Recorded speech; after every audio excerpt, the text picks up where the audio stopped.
Chapter 4.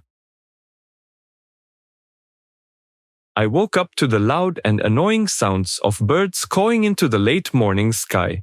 My body ached for seemingly no reason as I hadn't done anything intensive recently. I sat up with the covers surrounding me. I looked at my bedroom window and there it was on the sill, the red crow. It cawed with the other birds that flocked to a sidewalk tree. My eyes quickly darted to the item on my nightstand. I stared at the pendant. It looked small and unassuming, yet it weighed on me like a lead ball. I hadn't touched it since last night. Sleeping on everything the ghost told me didn't help, but now, avoiding it seemed pointless. I reached for the pendant and raised it to my forehead. The moment my skin touched the cold metal, I heard Chai speak. The silence of my mind was almost louder than his voice.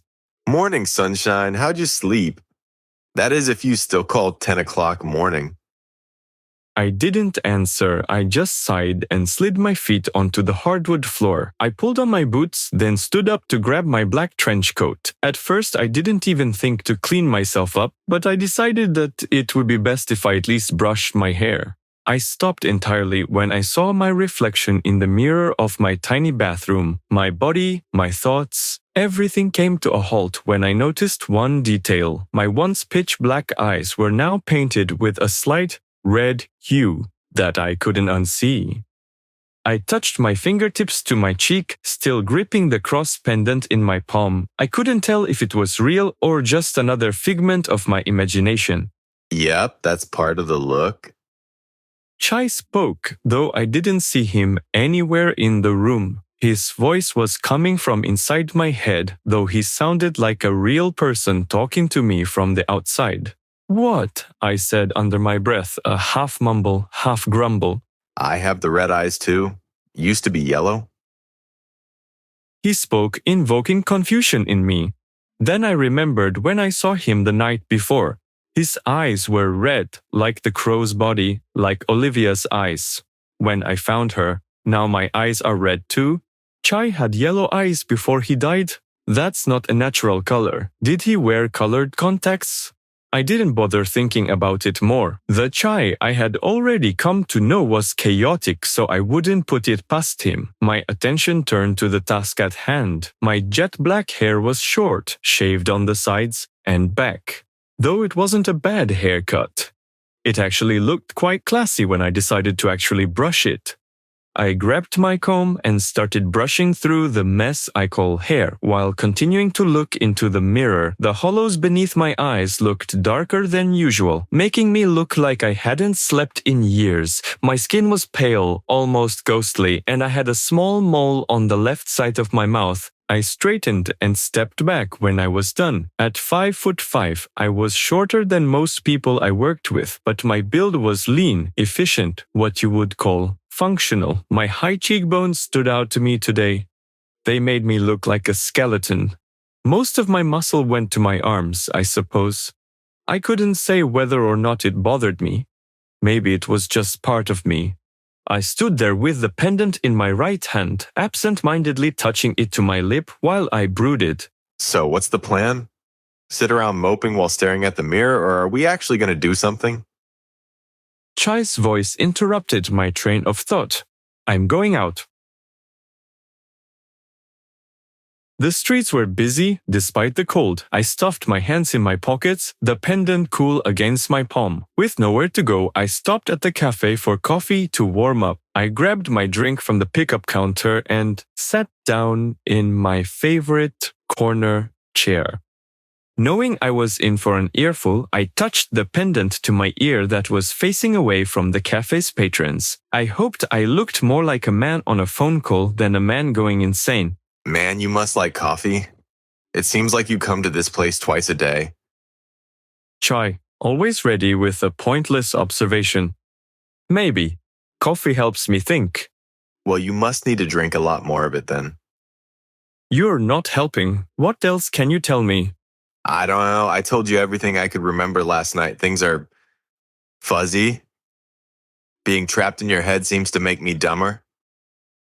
How dumb were you to begin with? Listen, I'm not holding a cross to my ear like a preacher to banter with a ghost all day. I need to determine what to investigate. I got strange looks from a couple sitting next to me as I raised my voice.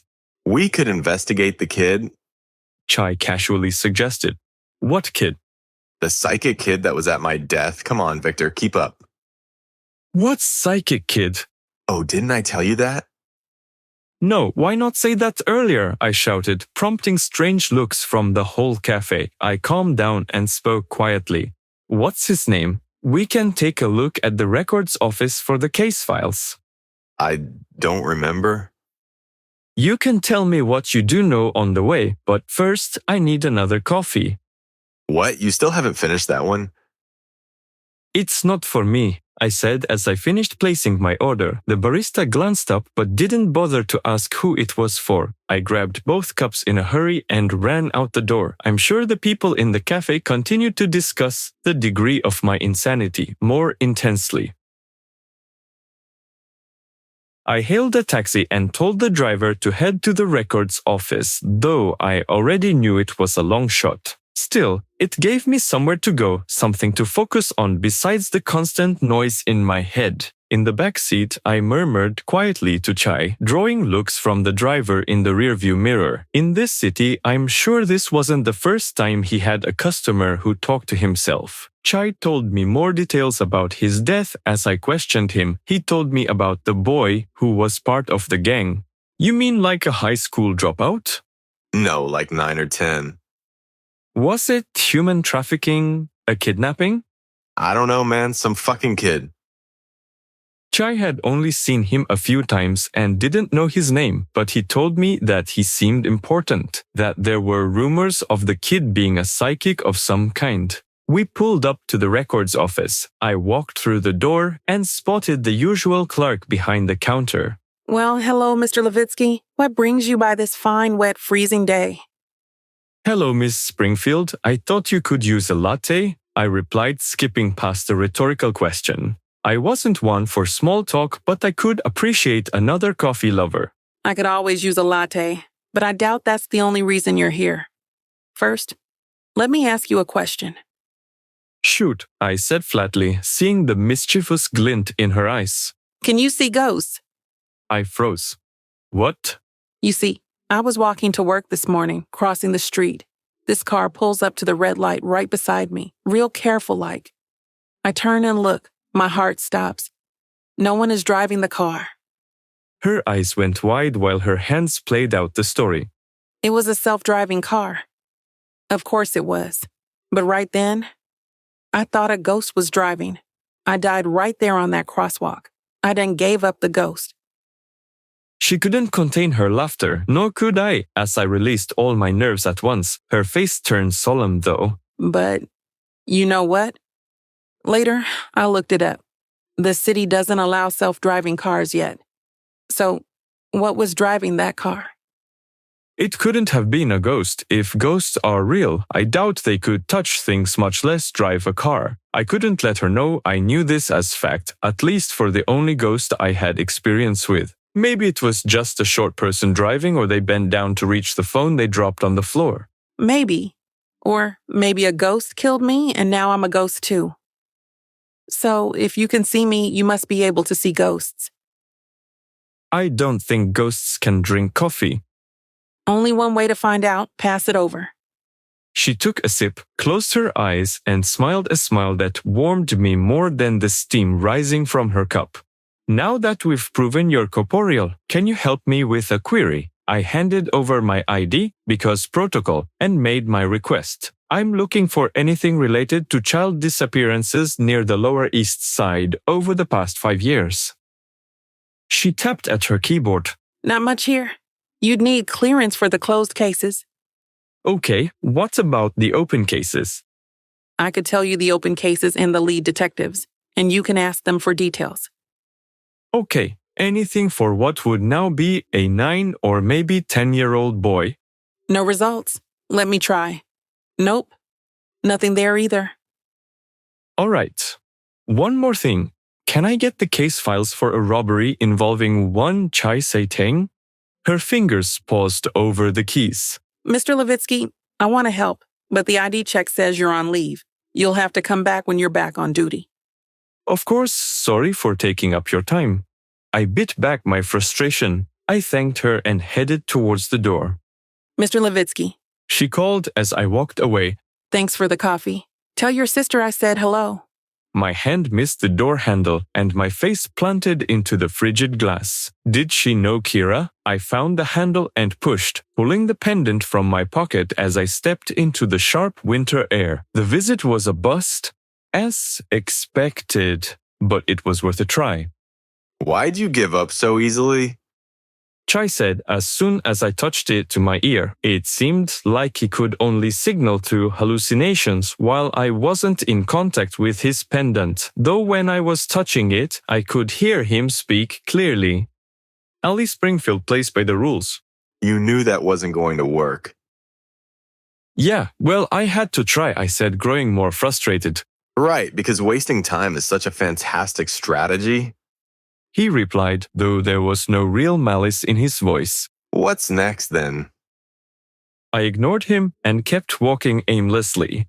Do you know anyone that knew the psychic kid? Yeah, most of the people in the gang had at least heard of him. I continued walking down the crowded streets while listening to Chai speak in my head. Passers-by gave me weird looks. Do you know where any of them would be now? Someone had to have known more than you. Well, there was this one guy. Chai told me the address. It was way outside the city. I guess we're going on a field trip then. The house was tucked away between two sagging trees, its paint peeling and its rooms obscured by curtains. It was in the kind of quiet neighborhood that was easy to forget. I was still holding on to the pendant. Is this it? Yeah, warning though, he's not the social type. A little grizzled. The grizzled gangsta. I knocked and waited. The door opened a crack and I found myself staring into tired, bloodshot eyes. The man behind the door looked like he'd aged a decade in the last year. I had learned that the man had just gotten out of prison. He went in some time before Chai died. I tried to piece together when that was. How long ago was Chai's death? I should have asked that already. What do you want? His voice was rough, though more defensive than hostile. I need to ask you some questions, I said, trying to keep my tone even, about the organization you were in. His expression darkened. I don't talk about those days. I pushed a little harder, and I'm not here to drag you back. I was a friend of Chai. I just need information about a boy, a psychic. His eyes opened at the mention of the boy, but he said nothing. I know you've turned your life around, I said, trying to appeal to whatever sense of self-preservation he had. I'm not here to ruin that. I just need your help. There was a long pause before he opened the door wider. Make it quick. We sat across from each other at the small table in his kitchen. The inside of his house was dim and cramped, but it carried a strange warmth, the kind of comfort that comes from rebuilding something broken. He poured us both a cup of coffee from a pot sitting on a warmer. It had to be a day old and burnt at this point. He took a sip from his cup. There was this kid, blonde hair, blue eyes, weird as hell. He knew things he couldn't have known. I pressed further. Like what? Where we'd find people, where the cops wouldn't be, stuff like that. His face twisted as he said the next words. He was useful, but he wasn't normal. Creeped a lot of us out. Do you know where he is now? I asked. He shook his head. Haven't seen him, and frankly, I don't want to.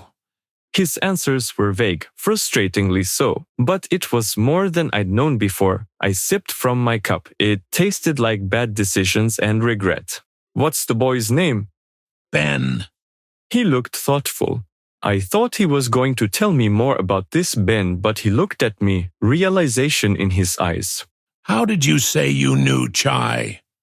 I've taken too much of your time. It's late. Thanks for the coffee. I got up. Sit down. His voice was calm, but his elbow rested on the table, a pistol in his hand. This made me think of my service weapon, the one I had to turn back in before I went on leave, the one I didn't have with me right now. I raised my hands and slowly slid back into the seat. He held my gaze. After a minute, he finally spoke. You're with the gang, aren't you? What gang? Don't play dumb with me.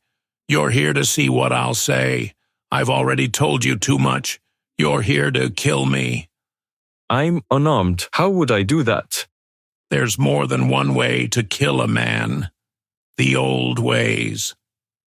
If I were here to kill you, I would have already done it, wouldn't I? I'm not taking any chances.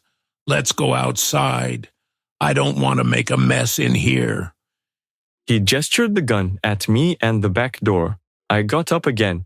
Turn around slowly. Open the door. I did as he said.